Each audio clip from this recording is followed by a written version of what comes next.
The following talk is offered freely to ensure that no one is ever denied access to these practices and to these teachings. If you feel inspired to make a donation to support this offering, you can go to my website at jonathanfoust.com. While you're there, you can also sign up for a monthly newsletter designed to support you in your practice. Thank you and enjoy.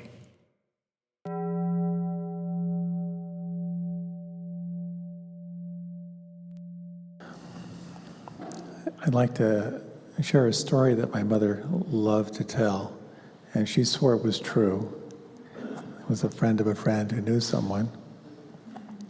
And the story is of a recently retired woman who sort of recognized in her retirement that unless she did something radical, she was just going to live a very small, closed life.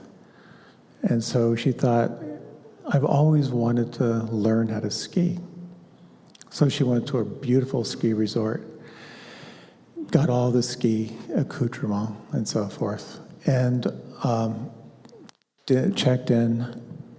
The next morning, had a really nice breakfast and headed off for the bunny slope. And it was the weekend, so the place was jammed.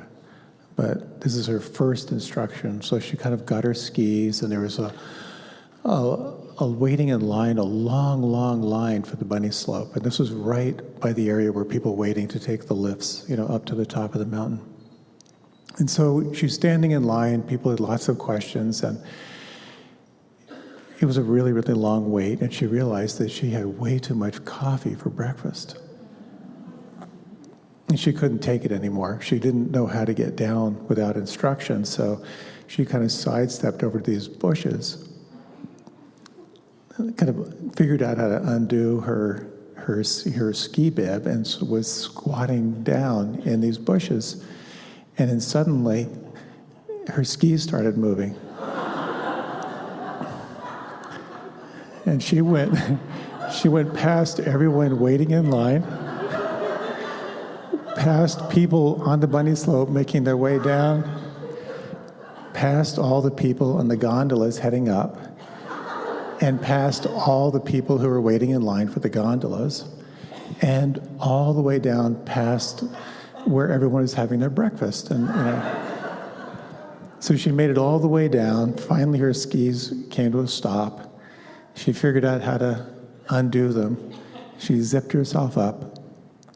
She went back, and she checked out and left.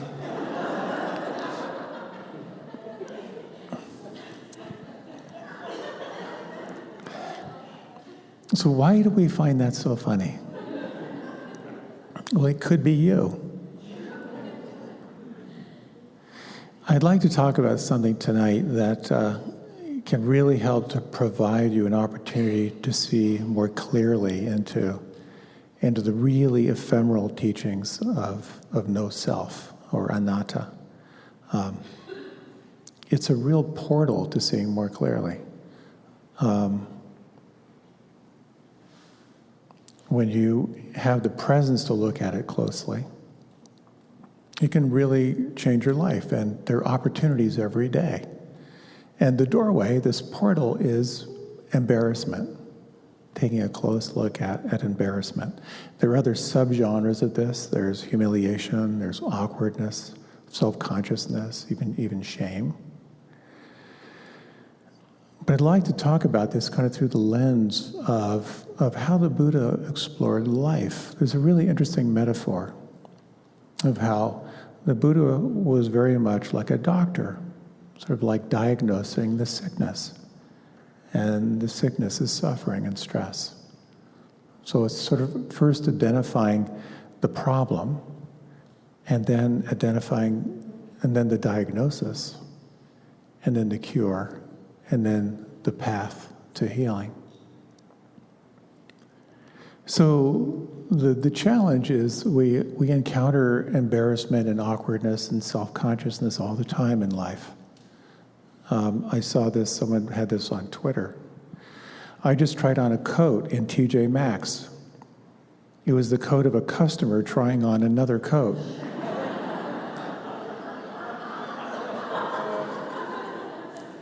I can never leave the house again. So you know those moments of embarrassment or awkwardness. As you may know, I'm just back from 6 weeks on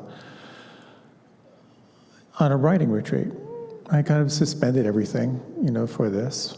I've had this idea for developing a book that I think could be really helpful, and I think it could be successful also. I pitched it to one of the top editors in the country, and she really liked it. A publisher wants to hear more about it. And I talked about it pretty much with anyone who'd listen. And everyone, at least to my face, told me it was a really good idea. So my life here in DC is really fractured and really busy, and I really couldn't write the book here. One of my favorite things in the world is coming here on Monday nights to be with you. And writing a 45-minute talk takes some creative juices. And other projects I'm involved with, they just take time away. So I was so excited about having this time.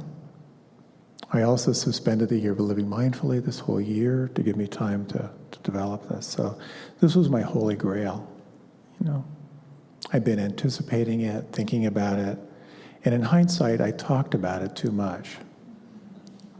Have you ever told everyone you're going to do something and then you didn't do it? Well, here's my story. I've done this before, and I should have known better. I've told the story before. When I was a Peace Corps volunteer in West Africa, I met this fellow named Kevin Hickey, who had just crossed the Sahara Desert on his bicycle. He was really sick, but he stayed with me for about 6 weeks and told me all about how to do it and how to travel the world on a bicycle. I got really stoked, and I had a bike made for me in Switzerland. It was before mountain bikes, and got in really good shape and told everyone I was going to do this. I was going to cross the Sahara from the south to the north. It was the horrible hot season. It was hotter than ever. The Harmattan winds, where these dust-laden winds, were terrible. And I realized I had told everyone I was going to do it, and it felt like a death sentence. But I tried, and I got really sick and so forth. But I didn't learn that story. So what happens is, in life, we tell ourselves stories all the time. And we tell our stories to other people. And generally, at least in my case, they're either slightly or dramatically inflated stories. And so we set about in our life kind of proving these stories to be true. I just heard this recent study of someone who was basically saying that the first 7 years of your life pretty much have your narrative set. He said that's why quite often the rich stay rich and the poor stay poor. By osmosis, you pick up these cues about what you can expect out of life, and then you simply live out that narrative. And if you can't shake that story or that narrative, then that's kind of the trajectory of your life. It might be, I'm not smart enough, I'm not worthy of attention, affection, or love. Or it might be, I'm the smartest person in the room, and I deserve everything I want.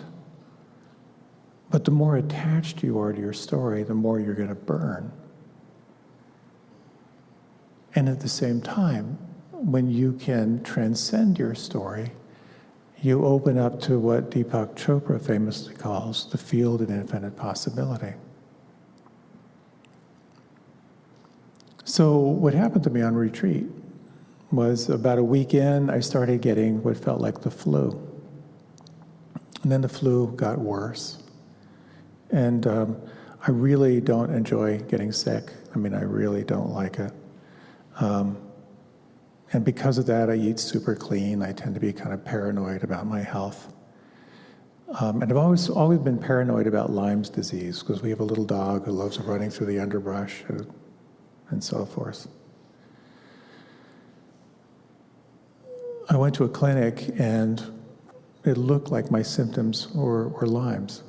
So I did a big round of antibiotics, which I hadn't done in 40 years, and then that kicked off a chain of migraines for another week.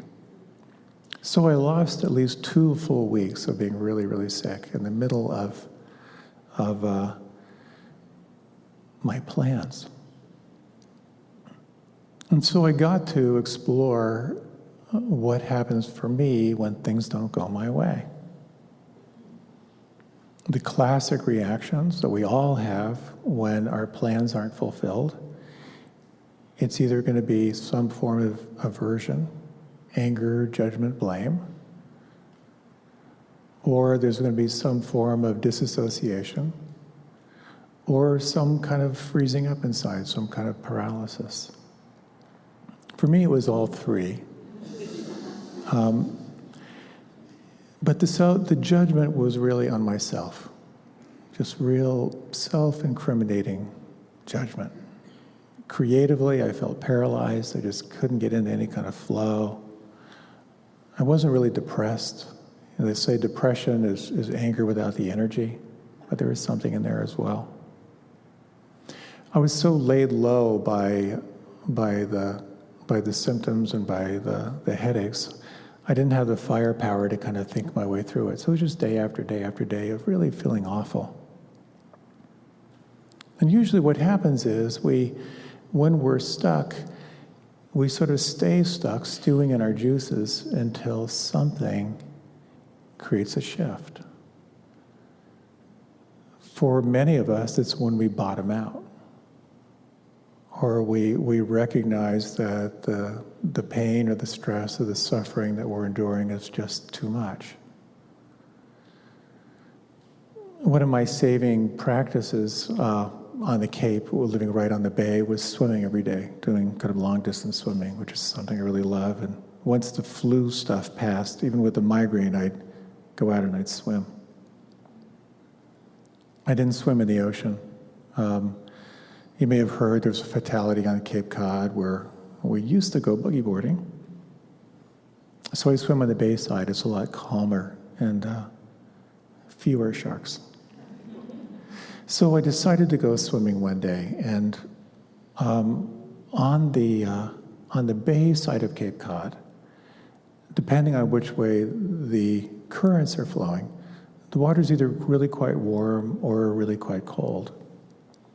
On this particular day, the winds and the currents had shifted, and it was icy cold, and there were white caps, and really, really churning, overcast day, really kind of a gloomy, churning day. But I thought, I've just got to go out there.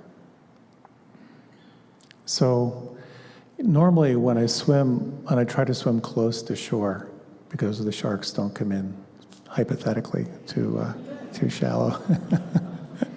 So I always gauge where I am by the shore. And I noticed as I was swimming against the current, I breathed to both sides. So when I look up to the right, I sort of had a tree in mind. And I noticed that the tree wasn't moving. That actually the current was so strong that I was just swimming in place for a long period of time. And somehow that kind of got me angry. So I started swimming harder, to make some progress. And there was something really kind of juicy about having that angry energy flowing through my body. And I started to really feel my anger about what wasn't happening. And then I realized at some point as I'm swimming along, kind of rhythmically, pushing as hard as I can, I just thought, I have to let this go. And I could feel this grip really, really deep in my belly. And I thought, well, what if I let it go? Like, even could I let it go? So we have this practice of rain, which I've talked about a lot, of recognizing what's happening. And then the A, to ask yourself can you allow it or accept it, make room for it. And then if you can, the I is to investigate, really intimately investigate the phenomena of that. And the end is to kind of nourish what you find with some kindness or compassion. So I know, as I was feeling this tension in my belly swimming, I know with my years and as a hands-on healer that unless you really let it go, there are always some tendrils that are there to kind of reform. So I really started investigating, where do I feel this whole issue? And again, I could feel it in my belly. And it's always really interesting to explore, well, are there any emotional words that resonate with this feeling? There was anger, then there was disappointment, and then I'm embarrassed. And I thought, well, what am I holding on to that I'm so embarrassed about? And it was my self-image. It was wanting to look good. It was wanting attention and affection and love, wanting to be the guy who wrote this book that was helpful and important, wanting respect from my peers. Ugh. But there it was. And then a question which popped in, which was really helpful from time to time. The question was, well, who am I without this issue? And I started to feel really light and really buoyant. I also noticed I was making some progress against the current. And I thought, wow, well, without this issue, I feel happy. I feel creative again. You know, I feel some possibility again. And as I was breathing, I was thinking, you know, God, everyone feels this. Everyone feels this embarrassment around this tightly held story we have and the disappointment we have about our lives. And I realized I could start to let it go. I could actually, in those moments, I sensed who I was without that story. So about a half mile into my swim, I had this other thought, which was, it's 4:30 in the afternoon, it's overcast, there's no visibility in the water because it's so churned. The sharks feed at dusk, and it's not really dusk, but does a shark know that this isn't dusk? I thought, well, they actually did find a dead shark half a mile further up. Maybe I should get the heck out of here. Mind always has something to fixate on. So this is really kind of the essence of practice. Suffering happens, stress happens, and there's a cause. And the cause always is some form of holding on, some form of clinging, some form of identification. And the remedy is to let go. And that takes a huge amount of courage. Mostly for me, I was just so sick of feeling the way I was feeling. But the willingness to turn toward it and to really feel that disappointment, that embarrassment, that shame, whatever's there. So maybe just a little Zen pop quiz practice. If you like, you can close your eyes.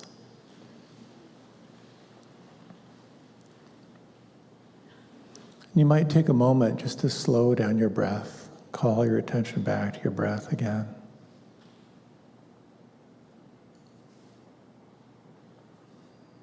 And you might take a moment to reflect on some recent time when you may have felt self-conscious or embarrassed or awkward.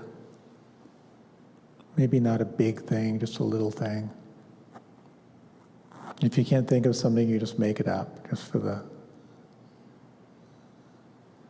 the exercise.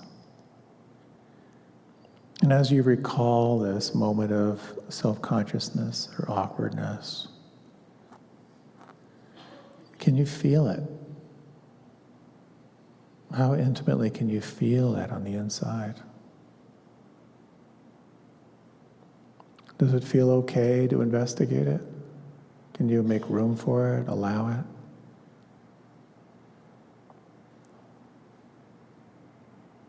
And if you can, how intimately can you feel this on the inside?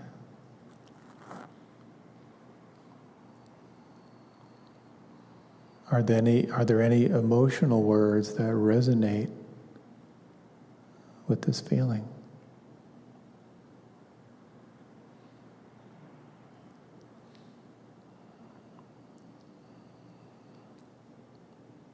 Is there any unmet need, something you're wanting or something you're hoping for that it isn't happening?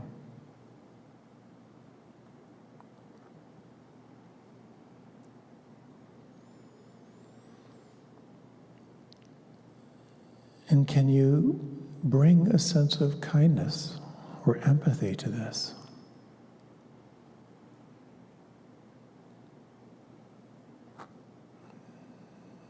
When you remind yourself that other people feel this too.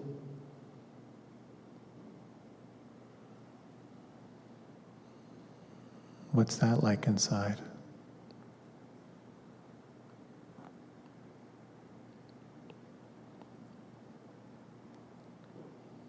Is there a sense of who you are without this issue being so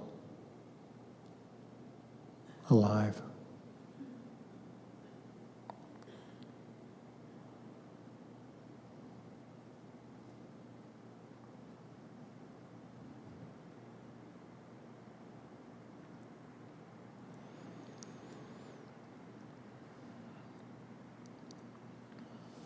If you like, you can deepen your breath.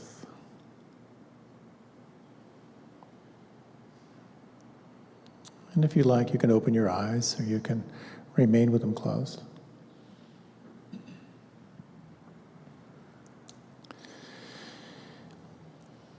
In my own experience, I realized that I was so wound up by being attached to the outcome that I was completely blocked in creating the thing that I really wanted. And to the degree that I could let it go, I started to feel a little bit of freedom and a little bit of ease. Moving from feeling caught and kind of self-tortured by my own self-judgment, there was sort of beginnings of some peace and freedom that started to flow. And this is really our collective journey from our self-limiting stories to the freedom of here and now. And the question is, how do you maintain that steadiness and equanimity in the face of life, which is filled with embarrassment, awkwardness, self-consciousness, and humiliation? What's the treatment? Another random example I saw from Twitter. On a trip, I saw some baby horses and could not think of the word foal. Finally, I shouted, "Horse kittens," and pointed.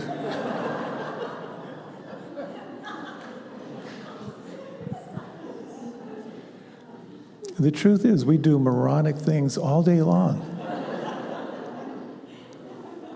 And we're always trying to cover it up.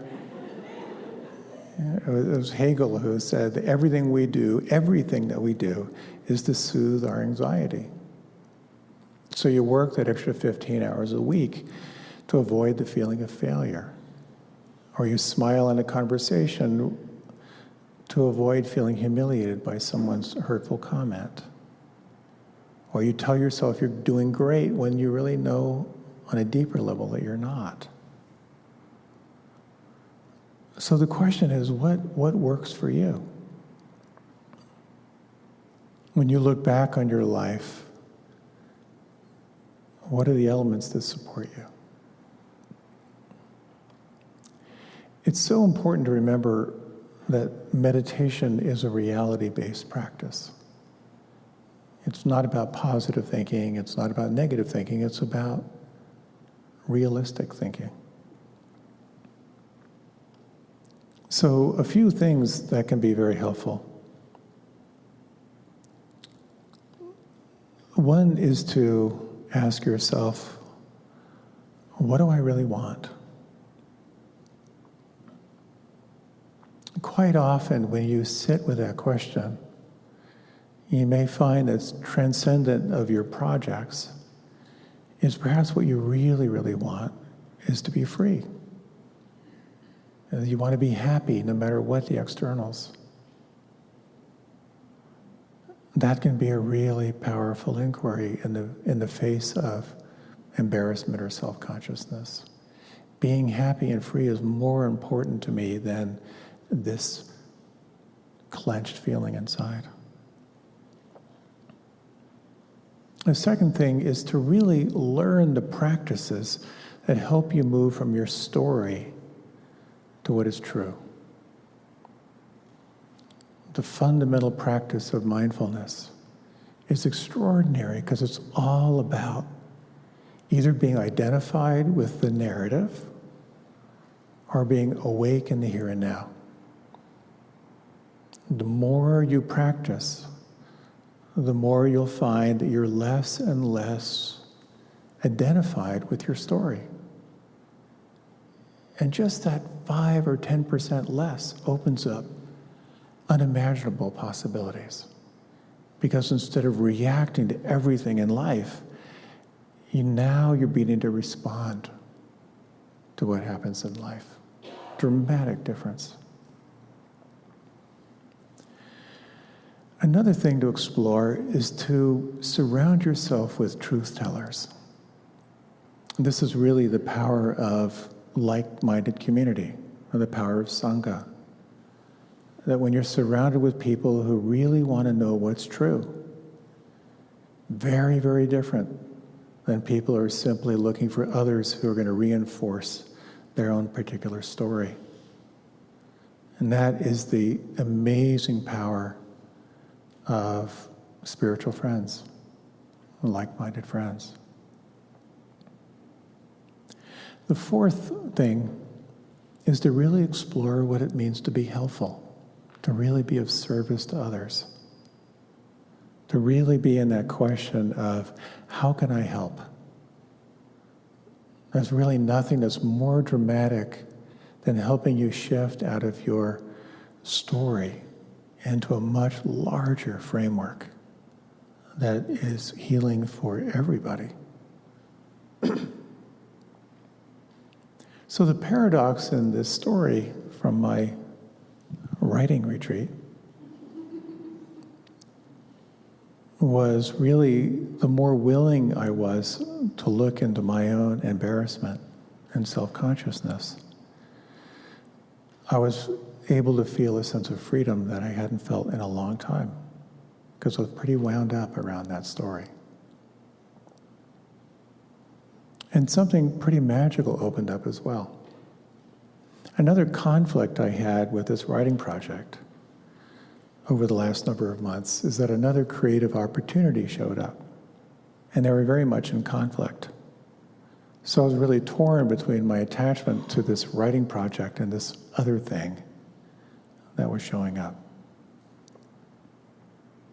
And as I was swimming in that letting go of the whole story around writing and being the guy who wrote the book and feeling that sense of freedom, a little further down the shoreline, I realized I got to do this other thing. It was just clear as day. I thought, I can't not do this other thing. And then about 20 more strokes, I realized that doing this other thing was actually the thing that was going to really set up my writing project in a much more dramatic way. It's crazy. So this new opportunity, I'm not going to tell you about it. I'm not setting myself up. Maybe when it launches, I'll share it with you. It's an interesting thing, actually. There's a study that said that some people really benefit from sharing their goals with other people. That is something about sort of externalizing it and having other people there to kind of give you the feedback, and like you've got a story, you're living into that story. Others don't. And I realized I'm the one who shouldn't. Because what happens is you've got your goals and you tell people about it, and it feels so pleasurable to tell the story that you don't really have any need to accomplish it. So I'm internalizing this one. Here's another little embarrassment tidbit from Twitter. I bumped into a mannequin and said, sorry. And then I said, oh, I thought you were a person.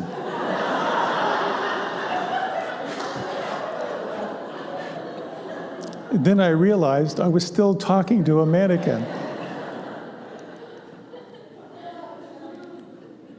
So the next time you do something really dumb, like, here's another. I placed my order at a drive-thru. I heard a distant voice say, could you drive up to the speaker? You're talking to the trash can.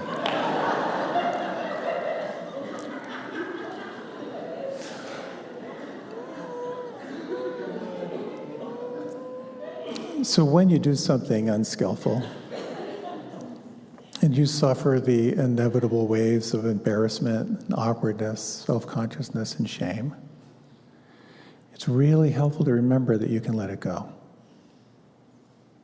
If you look really, really closely and intimately to what you're holding on to,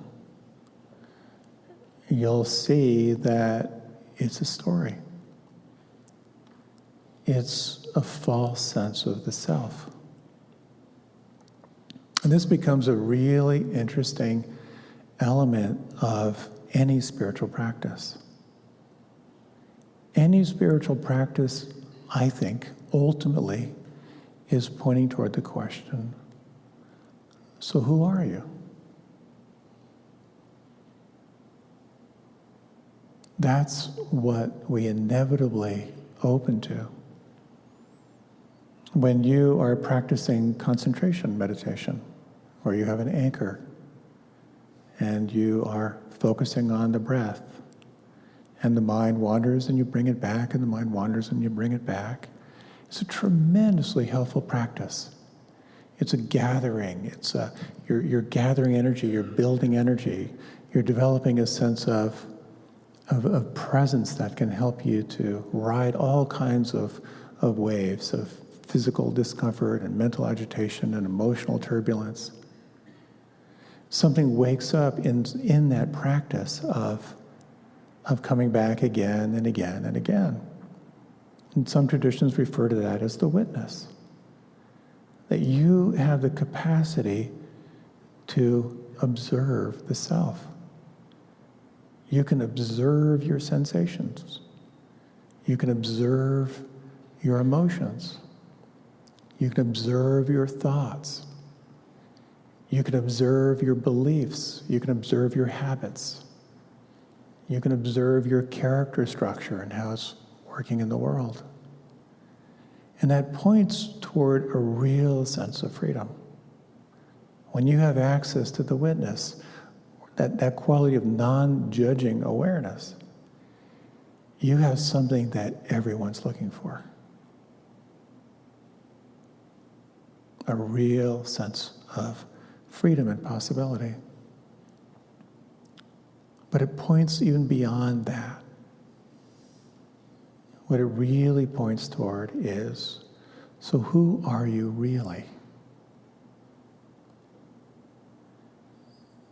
You are this conditioned self. Those first 7 years of your life that kind of locked in your expectations and your stories and how high your happiness is allowed to go, all that stuff. That's all part of who you are, kind of living out your story. All of your motivations, everything you avoid, everything you're chasing. All that is part of who you are, of the relative self. But there's something beyond that, which is referred to in lots of different ways. But one way to think of it is the unconditioned self. And you can access that when you're intimately present in the here and now without desire. Any moment without desire is a moment of freedom, a moment of spaciousness. And so for me, on my writing retreat, the moment of freedom came when I was willing to turn toward that grasping, attached, gnarly story of this tightly held sense of self.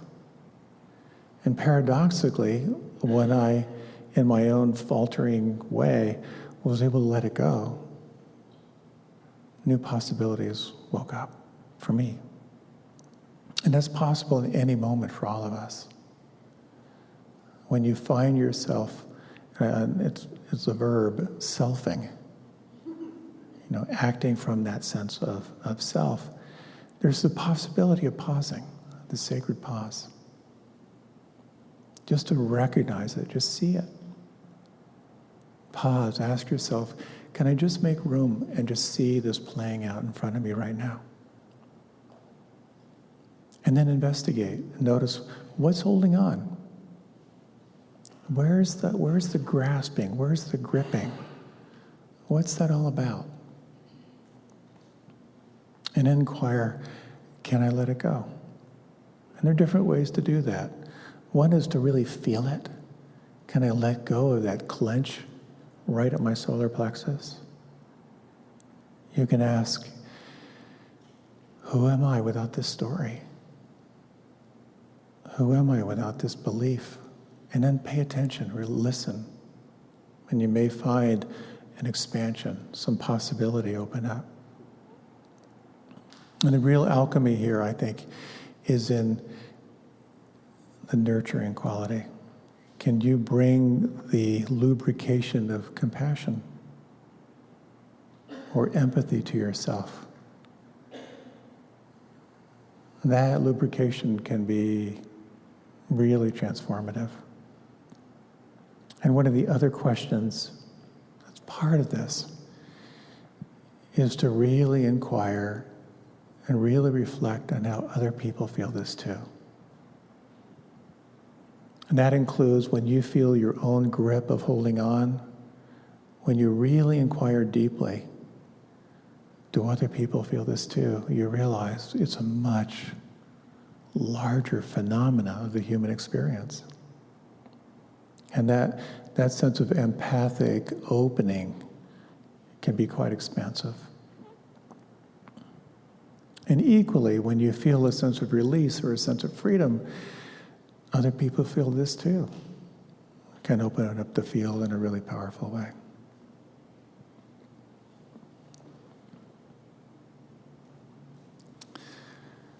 Why don't we close with a short, brief reflection?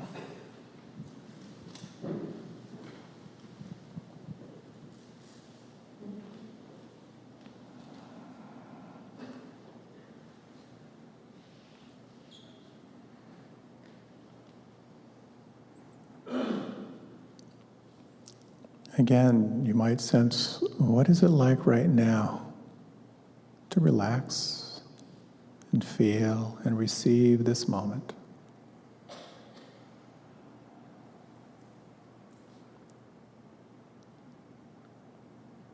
In these next few moments,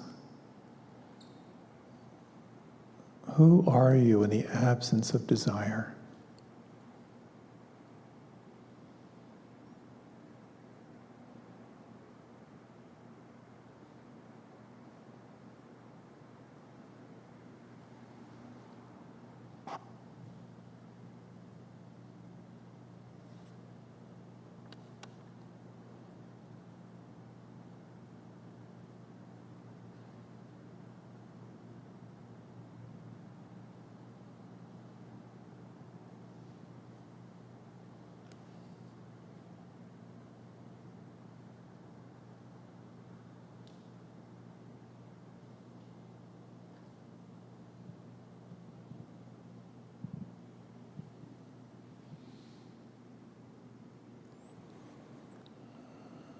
I find quite often a very sweet way to end practice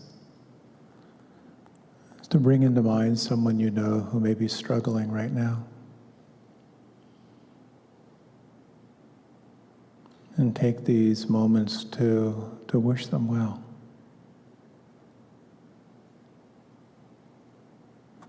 Wish them ease.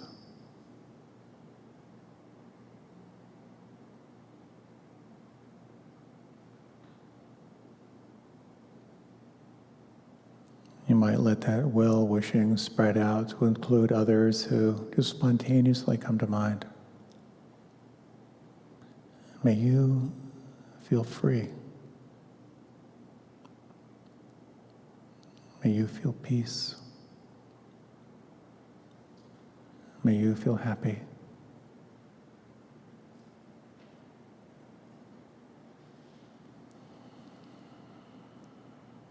And letting that spread out in all directions to all beings and include yourself in this breath.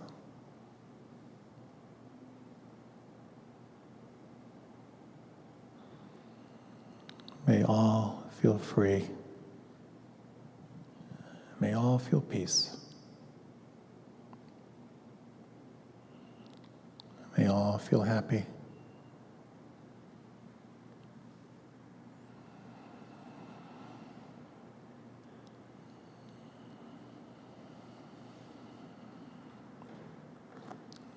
And as you're ready, you can deepen your breath.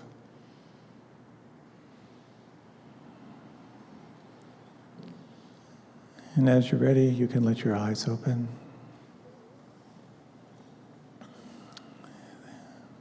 Thank you so much.